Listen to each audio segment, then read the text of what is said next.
안녕하세요. 저는 남편과 시댁 때문에 힘든 시간을 보내고 겨우 제자리를 찾은 30대 후반의 평범한 여성입니다. 표리부동이라는 말을 아시나요? 겉은 훌륭해 보이나 속은 그렇지 못한 속물적인 것을 일컫는 말이라고 해요. 그리고 그 말은 제 전남편과 시모에게 딱 맞는 말이라 생각이 드네요. 오늘 제가 들려드릴 사연은 그런 앞과 뒤가 다른 두 사람과 인연을 끊게 된 이야기입니다. 만나지 말았어야 할 저희 두 사람이 만나게 된 것은 제가 30대 초반인 어느 날이었습니다. 당시 저는 어린이집 보육교사로 일하고 있었고 남편은 아동복지센터의 사회복지로 일하고 있었어요. 저와 남편은 소개팅으로 만나게 됐는데 제가 소개팅 전 상대방에게 원한 건 두 가지뿐이었어요. 술, 담배를 하지 않았으면 좋겠다고 말이죠. 요즘에 술 안 하는 사람은 없을 텐데 제 지인은 그런 사람 있다며 소개를 해주겠다고 하더군요. 처음 남편을 보았을 때는 착하고 순한 사람이라는 생각을 했어요. 그래서 저는 그 사람과의 만남을 이어갔죠. 그렇게 순순히 결혼으로 이어질 줄 알았던 저희 만남에 순간 브레이크가 걸린 일이 생겼어요. 바로 종교 때문이었죠. 저는 무교였고 저희 부모님도 종교가 없었어요. 조부모님은 불교였지만 다 돌아가시고 없었고요. 그래도 제사는 꼬박꼬박 지내는 집이었는데 남편 집은 달랐어요. 교회를 다니시더라고요. 특히 시모 될 사람은 독실한 신자셔서 주말뿐만 아니라 새벽이나 밤에도 다닐 정도로 교회와 그 커뮤니티를 사랑하는 아주 신실한 분이셨어요. 게다가 남편은 모태신앙으로 일하고 있는 곳도 기독교 재단인 곳이었거든요. 솔직히 고민이 안 될 수가 없었어요. 이혼 사유 중에 생각보다 많은 게 종교적인 문제인데 괜찮을까 싶었어요. 어머니에게 이야기를 해봤더니 생각 외로 긍정적인 답변이 금방 나오더라고요. 괜찮지 않니? 사이비 종교 이런 것만 아니면 솔직히 제사 지낼 것도 없고 교회 사람들끼리 나눔도 많이 하고 그런 것 같던데 네가 괜찮으면 엄마도 반대는 안 할 거야. 사람이 중요한 거지 종교보다야. 어떤 종교를 가지든 그 사람이 괜찮고 좋으면 돼. 그 말에 저도 곰곰이 생각했어요. 그리고 제게 청혼을 했던 남편에게 말했어요. 몇 번 다녀보다가 나랑 안 맞으면 나도 더 이상 안 나갈 거야. 그래도 괜찮아? 괜찮지. 고마워 자기야. 우리 엄마는 당신이랑 결혼한다고 하니까 엄청 좋아하셔. 그 이야기를 듣고 뭉클하지 않을 사람이 어디 있을까요? 저는 결혼 직후부터 시모 시부와 함께 교회에 다니게 되었어요. 생각보다 나쁘지 않았고 사람들도 좋았어요. 딱 한 가지 불편한 건 몸이 불편한 시부를 모시는 일이었는데 그건 남편이 많이 도와줘서 걱정 없었어요. 시부는 뇌졸중으로 몸이 많이 안 좋은 분이셨어요. 말도 정신도 어눌하고 몸은 더 운신하기 힘들었죠. 보통 병원에 보내는데 시댁에서는 직접 케어하고 계시더라고요. 그 부분이 참 대단하다 생각했어요.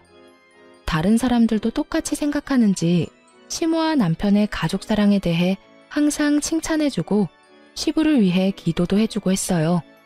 저는 그런 시모와 남편 옆에 붙어있는 것뿐이었는데 시모는 항상 며느리라며 인사도 시키고 여기저기 안면도 트게 만들어줬어요. 솔직히 귀찮다고 느껴지기는 했지만 가정의 평화와 사람 만난다는 생각으로 계속 다니고 있었습니다. 그렇게 화기애애한 가족이던 저와 남편은 결혼 1년 차에 아이를 낳았고 저는 점점 더 행복해졌어요. 완벽한 가족이고 평화로움이다 라고 생각했는데 그게 사실은 위장된 거였다는 걸 깨닫게 된 일이 있었죠. 결혼 2년 차, 아이가 1살이 됐을 무렵에 처음으로 크게 부딪힌 일이 생겼어요. 그건 정말 신혼 초에 일어난 일이었죠.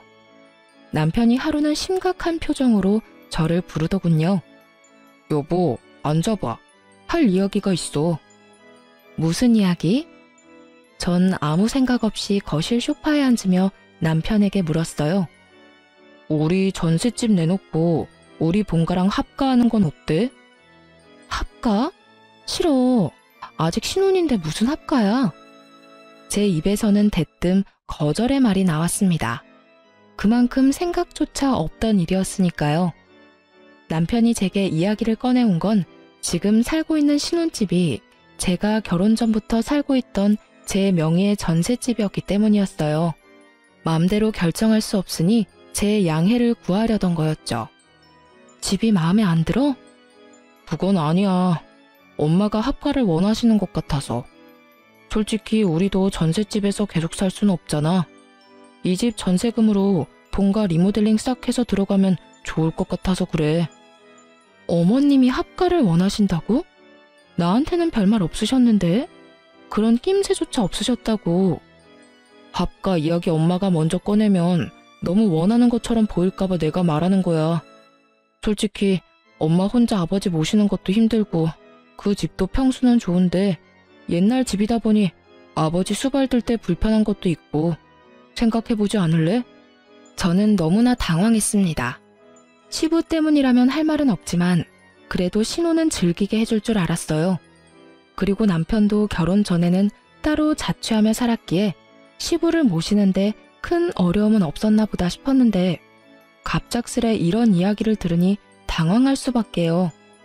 이런 이야기하는 게 좀 냉정해 보일 수도 있는데 나는 싫어. 수발을 드는 게 싫다기보다는 합가 자체가 싫은 거야. 이 집이랑 시댁도 가깝고 굳이 합가 안 해도 아버님 모실 수 있는 방법도 많은데. 그리고 당신 항상 퇴근이 늦잖아. 그러면 시댁에 있는 동안 일은 나 혼자 해야 한다는 뜻이고. 안 돼. 난 못해. 자신도 없고 싫어. 여보, 생각 좀 해보고 말해줘. 싫다고 딱 잘라 말할 수 있는 게 아닌 거 알잖아. 엄마도 고생 많이 하셨고 나도 최대한 도와줄 거야. 당신한테만 다 맡기진 않아.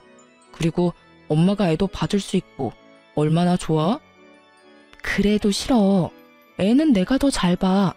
그리고 최소한 이야기 꺼내기 전에 내 생각이 어떤지 물어봤었어야지. 갑자기 합가하자 라고 하면 누가 좋아해?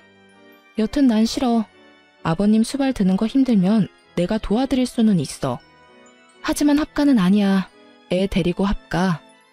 당신이랑 나 좋아서 결혼했는데도 신혼 초에는 이것저것 많이 부딪혔거든? 그거 생각하면 어머님이랑 나 부딪히지 않을 이유가 없어. 당신이야말로 잘 생각해. 그래도 우리 부모님 일인데 당신 너무 냉정하게 말하는 거 아니야? 당신은 그럼 너무한 거 아니고? 그 돈 엄연히 따지면 내 돈이야. 그런데 그 전세금으로 뭐 하자 다 정해놓고 이런 식으로 통보하면 내가 얼씨구나 좋다 하면서 당신 말 따를 거라고 생각했어? 제일 큰 문제가 그거야. 지금 내 전세금을 시댁에 다 쓰자고 말하고 있는 거잖아. 차라리 이 돈으로 새 집을 사자고 했으면 그렇게 했을지도 모르지만 뭐? 합가? 그러면 그 전세금 쓸 생각하지 말고 당신이 당신 돈으로 집 고쳐. 완강한 제 거부에 남편은 난색을 표하더군요. 그러더니 알겠다며 잠시 생각할 시간을 갖자고 하더군요. 저는 생각하고 말고 계속 거부할 생각이었는데 남편은 그게 아니었나 보더군요.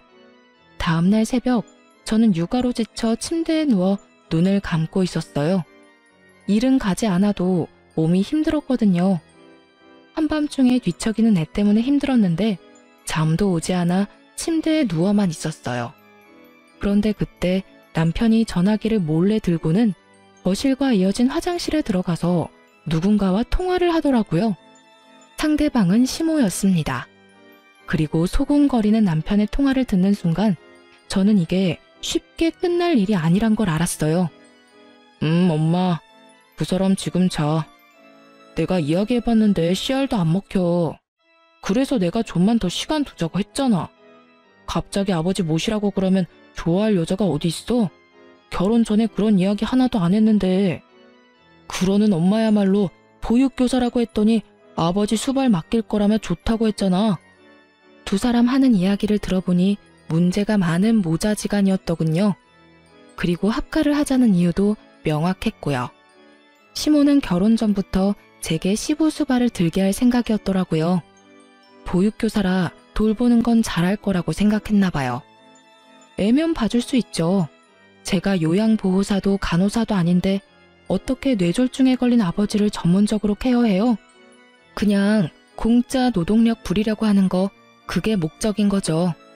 골이 띵하더라고요. 화장실 문을 열어놨는지 선명히 들리는 소리에 저는 한바탕 하려다 멈췄어요. 제 것을 시댁 것처럼 말하는 걸 보니 제게 그 돈이 없으면 2번 다시 저한테 그딴 소리 안 하겠지 싶어서 친정에 전화해서 나중에 남편에게 연락이 오면 우리 집에 빚이 많은 것처럼 말해주라고 말이에요. 그 다음날 저는 여전히 합가 어떠냐고 묻는 남편을 앉혀두고 그렇게 말했어요. 나도 할 말 있어. 근데 당신 모르지? 우리 친정에 빚이 좀 있거든? 내가 이 집 전세금 받고 나서 집에 일이 터져서 친정에서는 빚내서 그거 틀어막았어. 지금도 빚은 갚고 있는데 한참 남았고. 그래서 이 집 내놓고 나면 난 그 빚부터 갚아야 돼. 그리고 그거 갚고 나면 리모델링 할 돈도 안 남을 건데 괜찮겠어? 제가 이렇게 이야기했을 때 남편 반응을 보기로 했어요. 처가댁 빚이 얼만데? 1억 5천. 사실 그 돈은 제가 번 돈이 반, 엄마가 준 돈이 반이었어요. 그런데 남편은 저희 엄마에게 바로 전화부터 하더군요. 장모님, 실례되는 질문이긴 한데 혹시 처가에 빚이 있나요? 아유, 이서방, 미안하네.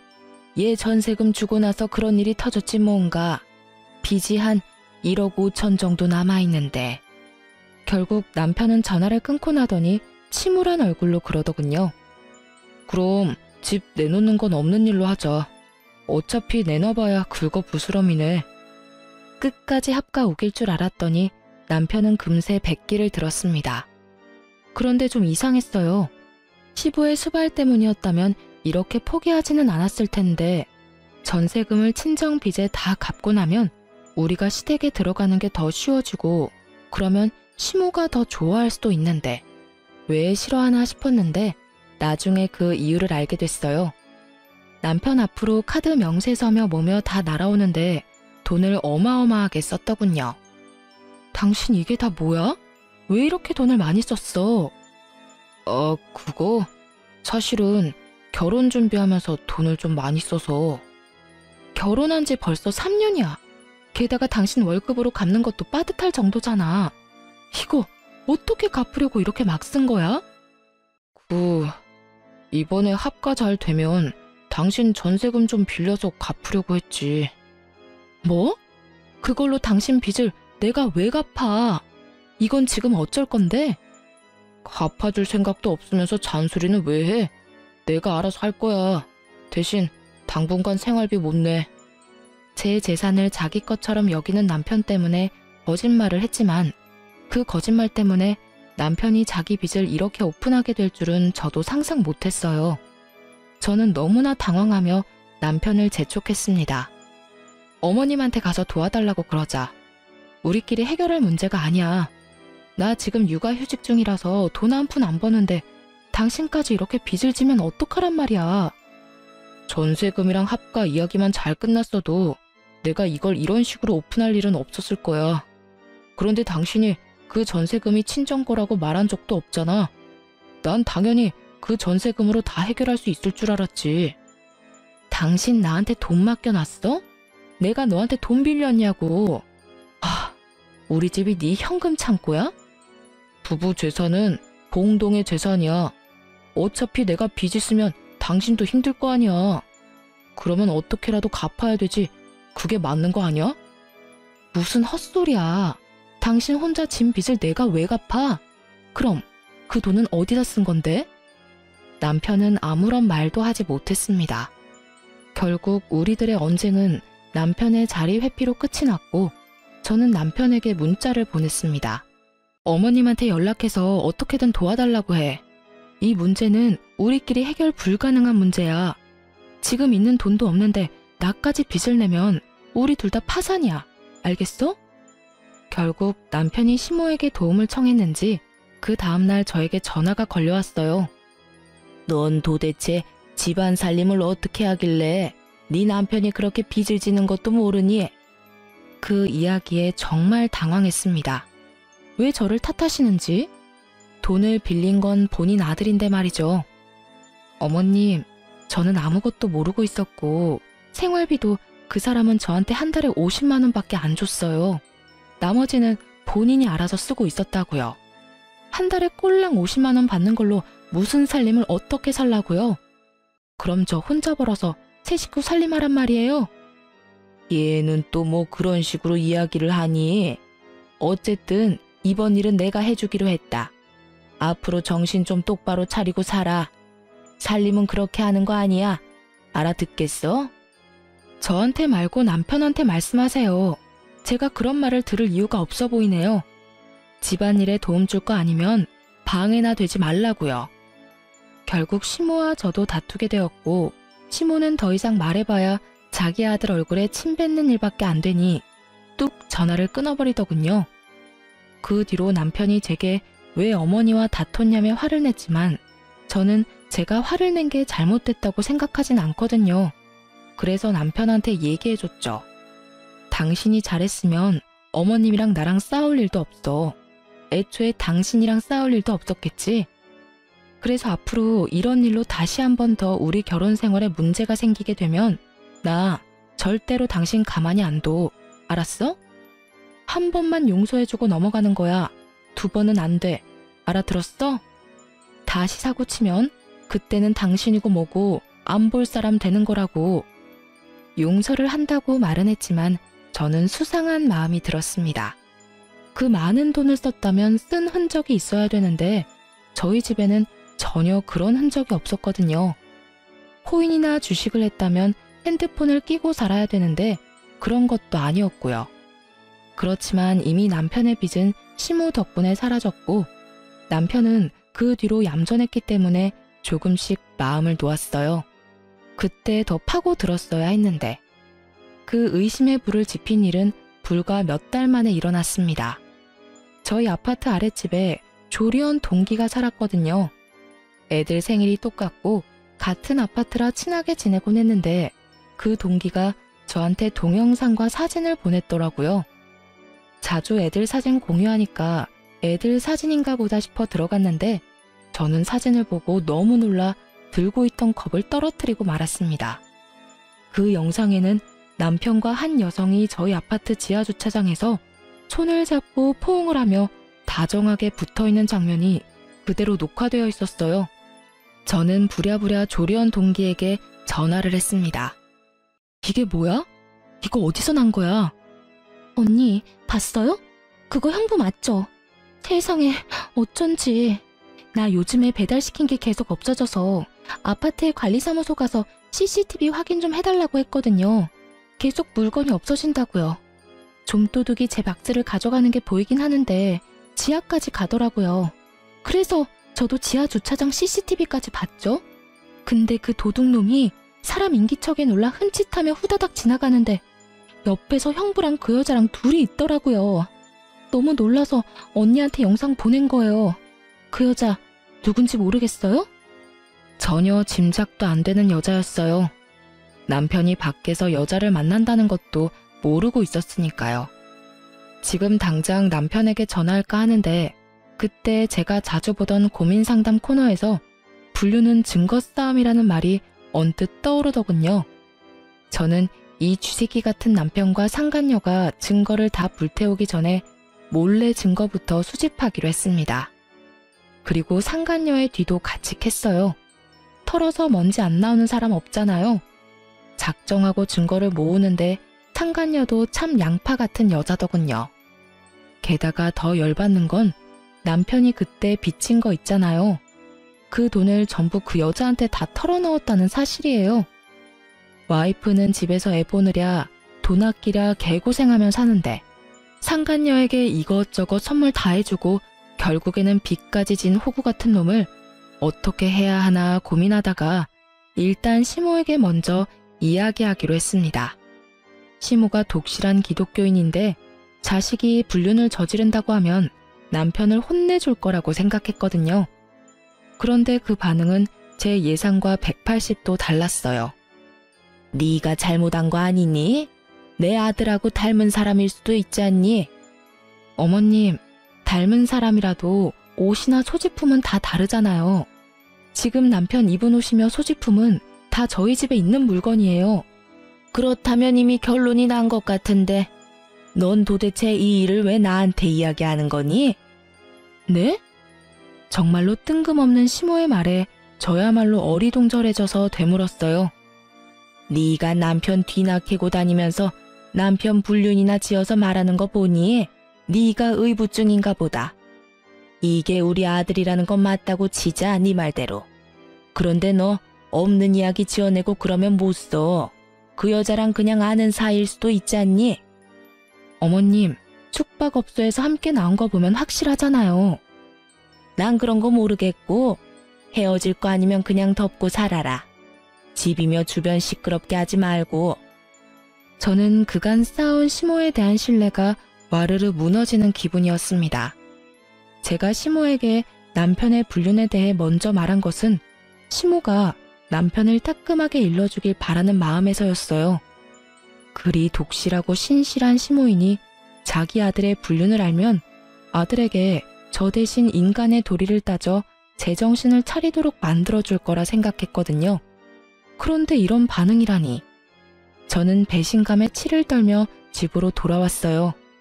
이를 바득바득 앓며 모아놓은 증거를 보며 저는 그날 저녁 남편에게 제가 모은 증거를 들이밀며 따졌습니다. 이거 설명해봐. 제가 던진 사진에 남편 놈이 저를 빤히 쳐다보더군요. 또 내 뒷조사했냐? 뒷조사했으면 왜? 잘못됐어? 열받으면 너도 내 뒷조사해. 나는 아무것도 걸릴 거 없으니까. 나처럼 네가 떳떳하면 문제 없잖아. 그런데 지금 이게 뭐야? 네가 바람 피운 증거가 떡하니 있는데? 아, 진짜 너 최악이다. 어떻게 남의 사생활을 이런 식으로... 불륜이 사생활이야? 말 같은 소리를 해. 어디서 개 짖는 소리 그만하고. 그리고 너 알고는 있어? 그 여자 가정까지 있는 유부녀야. 알고 만나는 거니? 알고 있어. 뭐? 안다고. 그 사람도 곧 이혼하고 나랑 결혼하기로 했어. 결혼? 미쳤어? 당신 유부남이야. 그게 뭐, 솔직히 당신이랑 결혼 잘못한 것 같아. 그 여자를 먼저 만났다면 당신이랑 결혼 안 했을 거라고. 당신 직업이 엄마 마음에 들어서 결혼한 거야. 그걸 말이라고. 정신이 나갔네. 제정신이 아니야. 제정신이었으면 결혼해서 네 새끼 낳아준 마누라한테 이런 말을 할 수가 없지. 당신이 알았으니 차라리 잘 됐어. 우리 이혼하자. 뭐가 이렇게 당당한가 싶었어요. 가진 거 쥐뿔도 없는 놈이 저만큼 당당하니 뭔가 큰 걸 감추고 있나 싶을 정도였죠. 남편과 싸우고 난 뒤 저는 시모와 함께 가던 교회에 안 갔어요. 갈 기분도 아니었고 그런 식으로 말하는 시모와 마주하고 싶지도 않았거든요. 그런데 그날 시모에게 전화가 왔더군요. 너 오늘 왜 안 왔니? 너 이거 신뢰의 문제야. 오늘은 아파서 못 나온다고 했으니 다음은 꼭 나와. 아들이 바람을 펴서 집안이 난리가 났는데도 교회에 운운하는 시모를 보니 완전 눈이 확 돌아버리더라고요. 안 나가요. 제가 거길 왜 나가요? 이제 그 사람이랑 이혼할 판인데. 뭐? 너희 이혼한다고? 네, 그 사람이 이혼하자입니다. 그것도 가정이 있는 여자랑 결혼하겠다고요. 제 말에 살짝 충격 먹은 건지 시모가 순간 아무 말도 못하더군요. 이제 좀 속 시원하세요? 저를 의부증으로 몰아가면서 아들 두둔하시더니 하필이면 가정이 있는 여자랑 바람을 핀다니 어떠세요? 저는 기분이 아주 더럽던데. 덮고 살고 할 것도 없었네요. 빌며 사과라도 하고 다시는 안 만나겠다고 해도 용서해줄까 말까인 상황에 유부녀를. 그만해라. 어차피 너희 사이 망가진 거 고칠 수 없어 보이니 이혼하는 것도 한 방법이지. 그리고 너 이혼할 거면 곱게 해. 어디 가서 소문나도록 하지 말고. 처신 똑바로 하라는 소리야. 알아들어? 세상에, 제가 들은 게 맞나 싶었어요. 아들 두둔하는 거야 그렇다 손 치지만 저한테 처신을 똑바로 하라니. 제 자식한테는 쓴소리 하나 하기 싫고 며느리한테는 쓴소리며 못할 소리며 가리지 않고 하는 시모를 보니 저도 이성의 끈이 뚝 끊어졌어요. 이혼하는 마당에 그걸 어떻게 신경 써요? 그렇게 조용히 저희 이혼시키고 싶으시면 어머님이 알아서 하세요. 저한테 이래라 저래라 하지 마시고. 시모 때문에 열받아서 씩씩거리는데 상간녀가 저한테 연락이 왔어요. 잠깐 나오세요. 서로 할 말 많잖아요. 내가 너 오란다면 오고 가란다면 가는 사람이야? 나 당신 같은 여자랑 상종도 하기 싫으니까 2번 다시 연락하지 마. 저도 앞으로 연락 안 할 거예요. 한 가지만 말하려고 했는데 그럼 전화로 하죠. 집에 있는 거 다 놔두고 몸만 나가세요. 지저분하게 굴면서 이혼 안 하려고 발버둥 치지 말고요. 뒤처리하는 저도 생각해줘야죠. 정신 나간 년이 여기 또 있네. 이보세요 상간년아. 뒤처리는 네가 다 해야 할 것이고 대신에 이혼은 무조건 내가 해준다. 그리고 여기 있는 내 물건 딱 다 들고 갈 거야. 네가 사귀는 그 나쁜 불륜남한테 무슨 소리 들었는지는 모르겠지만 쓰레기 새끼 데리고 살아봐야 쓰레기라는 거 언젠가는 깨닫기 바란다. 한 번만 더 전화해서 이딴 도발하면 너네 회사로 가서 한바탕 뒤집어 줄 거야. 쓰레기라도 뺏기니까 속 쓰려서 발악하나 본데 나는 그 사람하고 헤어질 생각 없어요. 우리는 사랑으로 맺어져 있고 당신 같은 사람은 그냥 거쳐가는 사람일 뿐이라고. 어디서 버림받은 주제에 큰 소리야? 버림받았으니까 큰 소리 치지. 마음 같아서는 온 동네방네 돌아다니면서 2 연놈들이 무슨 짓 했는지 다 까발리고 싶다만 내가 나중을 위해서 참는 거야. 두고 너네들한테 복수하려면 지금 법에 문제되는 일 만들어서 처벌받으면 곤란하지. 벌벌 떨면서 살아. 내가 위자료 소장 어디로 던질지 모르니까. 남편과 시모 상간녀까지 재수없는 것들과 드자비질하는데 지치는 건 저더군요. 그래서 한 번에 싹 다 정리하기로 마음먹었습니다. 그날로 저는 남편과 이혼 소송에 들어갔습니다. 그리고 그와 동시에 집주인에게 전화를 했어요. 재계약 안 하겠다고요. 때마침 전세 재계약 날짜가 다가오고 있었거든요. 부동산에서 왔다 갔다 하는데 남편에게는 이야기도 안 했어요. 어차피 집에 들어오지도 않더군요. 문자 하나 왔어요. 이혼 판결 나기 전에는 거기 안 들어갈 거라고요. 제 신혼집도 재산 분할에 들어갈 거라는 착각이라도 한 모양이더라고요. 저는 모르는 척했어요. 알려줄 필요도 없었죠. 고유 재산은 재산 분할에 안 들어간다는 걸요. 그렇게 전셋집은 새로운 계약이 됐고 이사 전날 저는 짐을 모두 싸서 친정으로 모두 보내버렸어요. 큰 가전 중에 쓸만한 것은 모두 팔아버렸고 남편 짐은 그대로 놔뒀어요. 그리고 제 짐 다 보내고 남편 놈에게 문자 하나 보냈어요. 짐 가지고 꺼져. 라고 말이죠. 남편 놈은 답도 없더군요. 저는 코웃음을 쳤습니다. 남편 놈이 이제 당할 일들이 눈에 선했거든요. 역시나 다음날 아침이 되니 집주인이 전화가 왔더라고요. 아유 새댁, 짐을 이렇게 빼다 말면 어떡해? 좀 있으면 새로운 세입자 들어오는데 빨리 와서 빼줘야겠는데. 어머, 제 전남편이 아직 안 뺐나 보네요. 아주머니, 죄송한데 전남편이 제 연락은 안 받아서 그러는데 전화번호 알려드릴 테니까 전남편한테 직접 전화 좀 해주시면 안 될까요? 전남편 그러니 집주인도 눈치를 챈 모양이더군요. 아이고, 알았어. 내 전화해 볼게. 그렇게 집주인과 전화를 끊고 10분도 지나지 않았는데 전남편에게 연락이 왔더군요. 이제야 이 상황이 얼마나 급한지를 알았던 모양이에요. 저는 시침이 뚝 떼고 전화를 받았어요. 야, 너 도대체 뭐 하는 거야? 집을 왜 멋대로 계약 해지한 건데? 내가 돈 내고 계약한 집을 내가 내놓겠다는데 당신이 왜 이 난리야? 누가 보면 당신 집인 줄 알겠네. 그거 우리 재산 분할에 들어가야 되는 목록이라고. 웃기시네.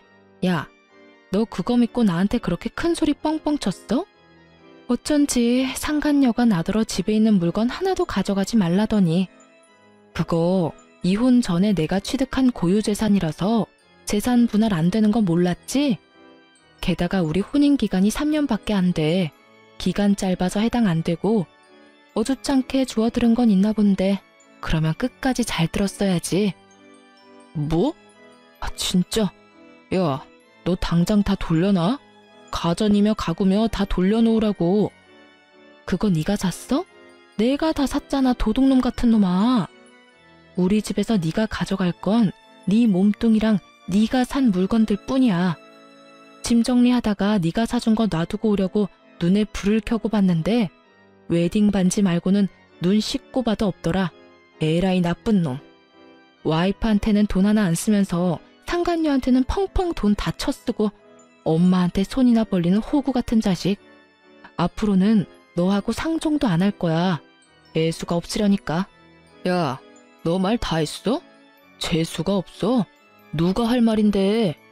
너랑 처갓집이 돈 한 푼 없이 빚만 한가득인 거 미리 알았으면 결혼하자고 이야기도 안 했을 거야. 그래놓고 이런 식으로 뒤통수를 쳐? 아, 그걸 진짜라고 생각한 거야? 우리 집에 빚 없어. 너 이혼할 때 내 금융기록 안 봤어? 나 빚 없고 우리 부모님도 빚 없어. 그 전세금은 부모님이 주신 돈 반, 내가 번 돈이 반이지. 뭐? 그럼 왜 나한테 너 빚 있다고 거짓말한 건데? 왜 했겠냐? 너 내 전세금 네 것처럼 생각하면서 나더러 합가하자고 한 거잖아. 네 놈이 합가하자고 말 꺼낸 다음날 시어머니랑 너랑 하는 이야기 다 들었어. 시모는 나를 수발드는 식모로 쓰려고 했고 너는 나를 돈 뽑는 기계로 생각했지. 당연히 나도 내 돈 지켜야 하잖아? 그래서 거짓말했어. 그게 무슨 잘못이야? 그래서 내가 빚을 지기를 했어? 있는 돈을 다 까먹기를 했어? 내가 혼인이 파탄에 이를 정도로 나쁜 짓을 했나? 그대로 가만히 놔뒀으면 다 우리 돈이 됐을 텐데. 이보세요 아저씨, 돈 다 까먹고 나한테 책임지라던 너를 보면서 새삼 내가 그런 거짓말을 한 게 다행이라는 생각이 들더라. 미친놈아, 미치려면 곱게 미쳐. 그리고 대가리도 그만 굴리고. 잔대가리 굴리다가 봐, 너만 똥 됐지. 그렇게 하고 싶은 말 다 하고 전화를 끊으니 속이 다 시원하더군요. 사실 전세금의 절반은 어머니가 주신 거라 어머니에게 맡겨두고 저는 아이와 함께 친정에 잠시 몸을 맡겼어요. 그리고 이혼 확정되고 나서는 시모가 다니는 교회에 인사를 하러 갔어요. 그간 다녔던 정이 있는데 이야기는 해야 할 것 같아서요. 그런데 저를 보는 사람들 눈빛이 놀라움으로 가득 차 있더라고요. 왜 저러나 싶었는데 교회 집사님이 오시더니 저한테 말했어요. 아니, 얼마 전에 암으로 죽었다고 하지 않았어? 암이요? 알고 보니 시모가 아들 이혼했다는 말하기 싫으니 저를 죽은 사람으로 만들어뒀더군요. 이혼 이야기 나오고부터 6개월 넘게 다니지 않았는데다가 그때쯤에는 집도 친정으로 옮긴 상태라 오며 가며 볼 사람도 없었으니 다들 시모 말만 듣고 제가 죽었다고 생각했다고 하더군요. 다들 모르셨나 보네요. 제 전남편이 유부녀하고 불륜을 저질렀는데 저한테 이혼을 하자고 그러더라고요. 그 여자랑 살고 싶다고요. 그래서 이혼하느라 여기 못 온 거예요. 제가 늦게나마 신을 섬기게 돼서 그 사람들이 아무리 정신 나간 짓을 해도 용서를 해줄 마음이 있었는데 전남편과 어머님은 용서를 구하기는커녕 더 당당하게 이혼하려면 곱게 하라고 말씀하시더라고요. 세상에, 신을 섬기는 자들이 어찌 그리 부도덕한 짓을 하는지 어디 가서 똑같은 행동할까봐 겁나네요. 종교인이라고 하기에도 부끄러운 행동이에요. 어머, 설마 그런 일이 있을 줄이야. 그럼 그 여사님이 데리고 다니던 여자가 그 유부녀인가? 시모는 벌써 여기에 그 상간녀까지 데리고 다니는 것 같았어요. 그런데 산 사람을 왜 죽었다고 했대? 아무리 미워도 그런 짓을 하면 안 되지. 그분도 예전 같지 못하시네. 이 죄를 어찌다 회개하시려고. 회개를 할 마음은 있으시겠어요? 없던 일로 하고 싶어서 며느리를 죽은 사람 취급했는데. 아휴, 못 믿을 사람이네. 커뮤니티 내부는 그야말로 난리가 났고 자리에 시모도 없는데 시모의 악명이 순식간에 퍼져갔어요. 저는 인사를 하러 갔다가 시모에 대한 복수를 완수하고 사람들의 작별 인사를 받으며 교회 밖으로 나왔어요. 그런데 주차장 근처에서 시모의 목소리가 들리더군요. 예, 너 이런 옷 좀 입지 말라고 몇 번을 이야기했어. 불륜으로 우리 아들 만난 거 티내고 싶어서 그래? 도대체 애가 한 번에 알아듣는 법이 없어. 아휴, 내 아들이지만 어쩌면 보는 눈이 이렇게 없는지. 그래도 이전 며느리는 데리고 다니는 맛이라도 있었지. 이건 뭐 반반한 얼굴 말고는 뭐 하나 제대로 하는 게 없어. 전 시모는 상간녀를 아주 물어뜯고 계시더군요. 저는 그 모습을 보며 웃었습니다. 그리고 전 시모 앞에 떡하니 얼굴을 드러냈죠. 너 왜 여기에 있어? 너 설마 교회에 들어갔다 오는 길이니? 그건 어머님이 들어가 보시면 알겠죠. 인사 잘하고 돌아갑니다. 그리고 죽었다고 말해주셔서 고마워요. 근데 그거 아시나 모르겠네요. 죽었다는 소문나면 오래 산다는 말. 그치만 어머님 평판은 좀 그렇겠네요. 사람들이 거짓말쟁이라고 생각하지 않을까요? 미쳤어. 너 진짜 미쳤어. 이혼한 마당에 여길 왜 와? 제 말에 시모가 부들부들 떨며 저를 손가락으로 가리키더군요. 살아있는 사람인데 어딜 가든 무슨 상관이에요? 이제 우리 남보다 못한 사이인데. 저는 시모 앞에서 눈치만 보고 있던 상간녀에게 말했어요. 남의 떡 손에 주니까 어때? 아주 텁텁하고 찝찝하지. 내가 그쪽한테는 큰 절을 해도 모자라네. 이런 정신 나간 가족들에게서 벗어나게 해줘서. 근데 너도 교회 들어갈 거면 조심해라. 내가 벌써 전 남편이랑 유부녀랑 바람난 거 다 말했으니까. 아니다. 들어가면 눈총 좀 받고 끝이지 뭐. 그게 대수야. 사람들 소문 금방 가라앉아. 하긴 안 가라앉고 정착되는 경우도 있긴 하지만. 제 말에 상간녀도 얼굴이 새파래져서는 부들부들 떨며 저를 노려보더군요. 그 모습에 저는 결정타를 날렸어요. 아참, 그리고 내가 살던 신혼집, 너 거기 있는 거 다 놔두고 몸뚱이만 나가라고 했었지?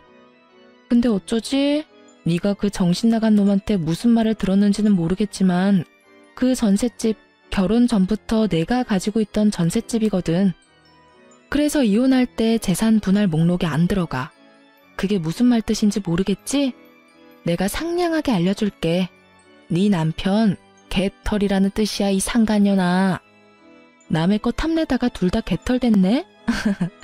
정말 보기 좋은 한 쌍이다. 그치? 상간녀가 그 이야기 듣더니 벼랑간 가방 안에서 차키를 꺼내더니 급하게 차에 시동을 켜더군요. 예, 며느라가 어디 가냐? 나도 같이 가야지. 너만 가면 어떡해? 제가 왜 며느리예요? 아직 혼인신고 안 했거든요. 그리고 저는 돈 없는 남자랑 결혼할 생각 없어요. 여태까지 이 말도 안 되는 짓에 어울려준 건 그 남자가 나를 데리고 살 자격이 된다고 생각해서였거든요. 돈이 없으면 저랑 살 생각을 하면 안 되죠. 냉정하게 할 말만 하고 돌아선 상간녀는 차를 타고 사라졌고 시모는 멍청하게 서 있더군요. 상간녀가 아주 얌전한 줄 착각하고 계셨더군요. 그러다 뒤통수 맞고 벙찐 표정이 참 보기 좋았어요. 그리고 이때다 싶어 저는 교회를 향해 소리쳤어요. 어머, 어머님, 여기서 보네요. 제가 죽었다고 말씀하셨다고 하시던데 어머님은 잘 지내셔서 다행이네요. 결국 제 큰 목소리에 안에 있던 사람들이 나와 시모를 둘러싸자 시모는 참지 못하고 그대로 도망쳤어요. 헐레벌떡 뛰어가는 그 뒷모습을 보는데 어찌나 고소하던지. 나중에 소문을 들어보니 소문이 다 나서 그곳에 가지도 못하고 결국 노이로제 걸려서 병원 치료받으러 다닌다고 하더군요.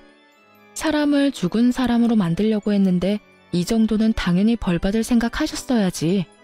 그런 짓을 하고도 아무렇지 않게 넘어갈 양심 없는 생각을 하니 이런 불상사가 터지네요. 저는 마지막으로 전 남편에게 한 방을 날리기 위해 이메일을 하나 작성했습니다. 그리고 전 남편의 회사로 휙 보냈죠. 그 안에 적힌 글은 남편이 한 짓들을 간략히 적은 글이었는데 보통의 회사라면 굳이 불륜 정도로 문제 삼지 않을 테지만 그 직장 자체가 좀 특수하거든요. 기독교 재단 아동센터. 아동을 돌보는 사람이며 게다가 신실한 사람들이 모인 곳에서 유부녀와의 불륜으로 조강지처와 아이를 버린 인간에 대해 좋게 생각할 리가 없으며 자신들의 이미지를 생각하지 않을 수가 없겠죠. 결국 전 남편은 회사에서 품위유지 위반과 심각한 사칙 위반이 적용돼서 직장에서 잘렸어요. 사실 이렇게 잘리기 쉽지 않은데 알고 보니 시모가 그 직장에 전 남편을 넣어줬던 건데 시모가 저지른 부도덕한 짓들이 직장까지 소문나면서 결국 남편을 해고하는 것으로 가게 됐다고 해요. 나중에 들어보니 상간녀도 전 남편에게 정 떨어졌는지 정말로 돈이 없어서 마음이 식었는지 전 남편을 버리고 떠났다고 하더군요. 저는 조금 늦게 상간녀에게 상간녀 위자료 소장을 보냈어요. 상간녀는 능력이 좋은 모양인지 그새 새로운 남자를 낚았더군요. 저도 몰랐는데 새로운 남자와 함께 있다가 불시에 제 위자료 소장을 그 남자가 보게 되어 한바탕 난리가 나서 다시 버려졌다고 합니다. 제가 거기 있었어야 했는데 그 여자가 어떻게 버려지는지 봤어야 속이 더 시원했을 텐데 그럴 수 없던 게 너무 아쉽네요. 전 남편은 양육권이며 친권 다 포기하겠다고 해놓고는 이제 와서 징징대며 아이를 포기 못한다며 아이한테 면접 교섭권을 쓰겠다며 난리를 쳤어요. 결국 애 때문에 만나게 됐는데 남편 놈이 우물쭈물 하는 걸 보니 딱 감이 오더라고요. 이쪽이 본론이겠다 싶은 감. 그래서 제가 먼저 선수 쳤어요. 잠깐만, 나부터 이야기 먼저 좀 할게. 혹시라도 정말 혹시 말도 안 되는 이야기이긴 한데 만에 하나라도 나한테 미안하다 잘못했다 이런 이야기 할 거면 하지 마. 나는 너한테 사과받고자 나온 것도 아니고 용서를 하겠다고 나온 것도 아니야. 네 모습 보니까 걱정돼서 내가 한마디 하는 거야. 나는 너 용서할 생각도 없고 사과받을 생각도 없어. 그냥 이대로 이렇게 우리는 악연으로 있으면 좋겠고 이렇게 볼 때마다 화내는 사람으로 있었으면 좋겠어. 내 인생에서 이렇게 사람한테 큰 배신을 당해보니까 용서가 허용이 안 되는 사람도 있다는 걸 깨달았거든? 그러니까 그런 말할 거면 입도 빵긋하지 마. 제 말에 남편이 눈을 동그랗게 뜨더니 제 눈치만 살피며 힐끔거리더군요. 그렇게 면담하는 시간 내내 남편은 애를 보며 제게 뭐라도 말을 걸려고 했지만 저는 그 모든 말에 철벽을 쳐줬어요. 아이 때문에 만나긴 했지만 정말로 만나기 싫은 인간 같지도 않은 놈을 만나 할 말 같은 건 없었거든요. 그렇게 시간 보낸 뒤 우리는 헤어졌네요. 전 남편은 아무것도 얻지 못한 채로 혼자 터벅터벅 걸어갔죠. 그 뒤로는 애 보고 싶다는 말도 안 하고 연락도 없더군요. 아무리 봐도 제게 틈이 없었다는 걸 깨달았는지 애를 방패 삼아 연락해오는 일은 없어서 다행이었어요. 저는 싱글맘이 되었지만 옛날보다는 더 편하게 사는 것 같아요. 그리고 나쁜 놈들은 다들 죄다 죗값을 받았으니 저도 속 편하게 발 뻗고 잘 수 있고요. 자승자박이라고 자기가 만든 줄로 제 몸을 스스로 묶었으니 결국은 본인이 한 말과 행동 때문에 더 이상 주변의 도움을 구할 수 없는 상황에 빠졌다는 걸 시모와 전 남편이 꼭 깨달았으면 하네요. 그럼 지금까지 긴 글 읽어주셔서 감사합니다. 즐거운 하루 보내세요.